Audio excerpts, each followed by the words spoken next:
Oh, ito yung sunod, mga kababayan. Naku po, ano yan, Ken? Ito yung sunod, mga kababayan, na ang sunod, mga kababayan, na may warrant. Naku po, hala. Mga kababayan, according kay Senator Trillanes, no, ang sunod na may warrant ay pinangalanan na niya, mga kababayan. Kung sino ang sunod na may warrant, patay ka diha karon. Patay ka ngayon. Eto na, mga kababayan. Sunod na umanong magkakaroon ng arrest warrant mula sa International Criminal Court si Senador Bongo. Hala. Ayon kay dating Senador Antonio Trillanes. Ayan na ha. Kakasabi lang ni Senator Antonio Trillanes sa balita ito ha ng GMA 24 Oras. Sunod na magkaroon ng warrant. Nako, Bongo. Magtago ka na, Bongo. Ito ha. Ito, mga kababayan, bago natin ipagpatuloy itong balita, ang sabi ni Trillanes, no? Kung naalala ninyo, March 6, nilabas ng ICC ang warrant ni Bongo, ni Bato, March 6, 2025. Tapos, ang sunod sabi ni Trillanes, baka first quarter ng 2026, lalabas na ang warrant ni Bongo. Nalala niyo, mga kababayan, first quarter ng 2026. So, ano bang first quarter ng 2026? January, February, March, April. No? April ba, mga kababayan? First quarter ng 2026. So, April. So, mga kababayan, baka noong Abril, may warrant na. No? I-May na ngayon. May na ngayon. Continue natin, mga kababayan. Ito. Fourth, nakatutok si June Veneracion. Wala silang kabilang sa nagpakalma kay Senador Bato de la Rosa matapos ang tangkang pag-aresto sa kanya ng NBI, si Senador Bongo. Pero posibleng maharap din umano si Go sa parehong problema. Ayon kay dating Senador Antonio Trillanes IV. Sa impormasyon kasing nakuha ni Trillanes, nakaumang na umano ang warrant of arrest ng International Criminal Court o ICC para kay Go bilang co-conspirator ni dating Pangulong Rodrigo Duterte sa kasong Crimes Against Humanity of Murder and Attempted Murder. Hala! Ang susunod po ay si Senator Bongo. Hala! Pero para lang maliwanag, ang susunod ay si Senator Bongo. Naku. Mga kababayan, may warrant na si Bato. Uhulihin na lang.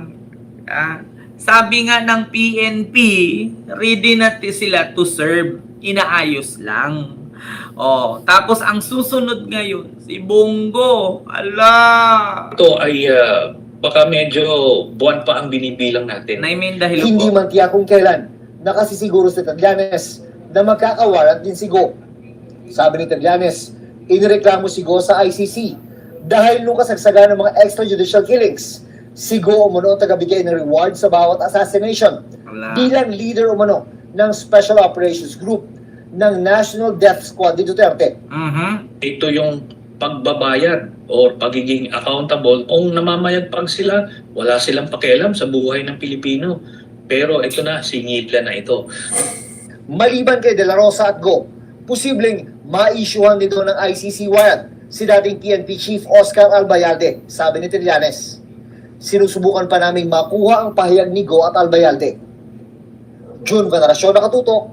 Hala, yan. Sabi ko nga sa inyo, mga kababayan, di ba? Bakit nga ba? Ano bang kaso ni Bongo, mga kababayan?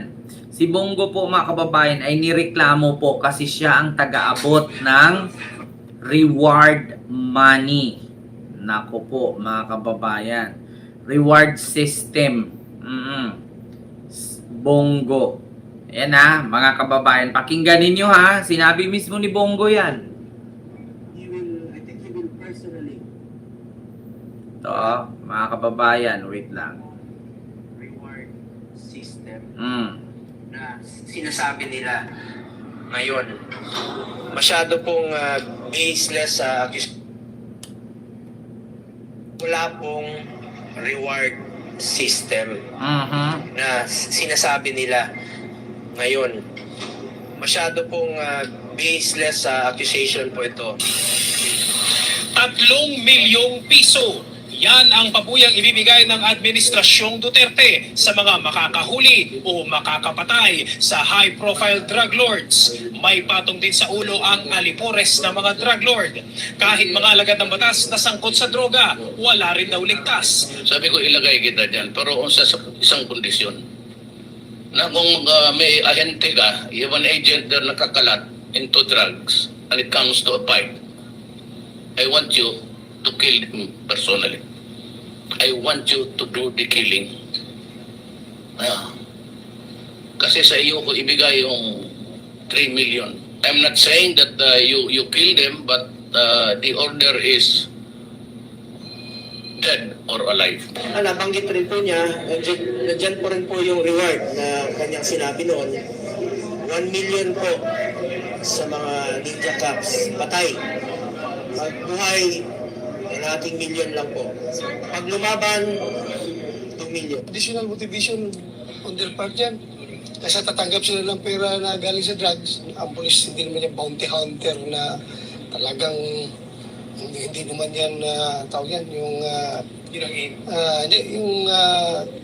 hitman gun for hire. Hindi naman. Neutralize mo yung drug lord through legal means.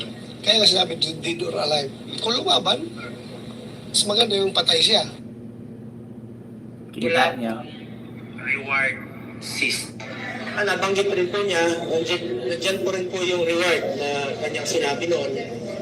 1 million po sa mga ninja cops, patay. Pag buhay, ating million lang po. Pag lumaban, 2 million. Wala pong reward. Di ba? Pagpatay 1 million. Pagbuhay 500,000. Pag lumalaban, 3 million. Kita nyo yan? Oh, so klarong-klaro mga kababayan. Klarong-klaro. Patay ka diya, mga kababayan. Sir Michael Loralio, may galap shoutout po. Diba? Ma'am Lilith Tunini, hello po. Nanay Minda, hello po. Kita nyo naman mga kababayan at narinig nyo naman. Yeah? Patay ka diya, Bunggo. Ikaw na ang sunod. Hawak na ni Trillanes ang beat. Hawak niya ang beat. No? Bit-bitin na kayong lahat.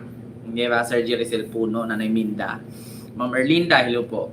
Yan. So, klarong-klaro mga kababayan, no? Hindi naman tayo siguro nakapikit. Nako, sabi pa nga ni Digong noon, mga kababayan, ito. Digong, Death Squad. Nako, madami sila, Death Squad daw Senator, may I interject? Lahat itong sa right side ko, dumaan ito ng Chief of Police, Police Director. Ayan na. Puro commander ng death squad yan. I thought there was no existence. Trabaho ng pulis yan. Literally, hindi yung sabihin ng death squad. Yung isang senador, yan ang nakaupo niyan, si Senator De La Rosa. Ayan.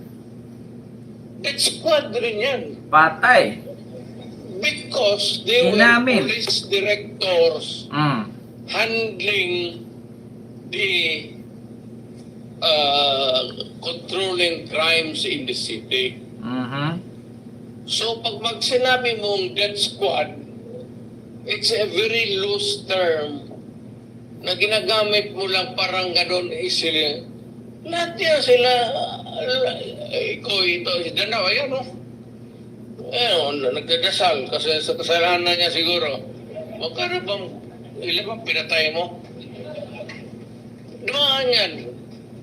Ito, De La Rosa. Tanungin ko sila ngayon. Tanungin ninyo. Openly, lahat yan dumaan pagka-police chief. Pati yan si Gamboa. Tanungin ninyo. Now, kung may utos ba ako na patayin ninyo yung tao na katali yung paa, pati kamay sa likod, or assassinate them. Ang sinabi ko, ganito, paranggahan tayo, encourage the criminals to fight. Encourage them to draw their guns. Yan, buhay yan. Ayan na sila, yan ang instruction ko. Pati yan si Kuy. Encourage, pati yan si De La Rosa, encourage them lumaban. Pagka lumaban, patayin ninyo para matapos na ang problema ko sa syudad ko. Diba? Inamin niya.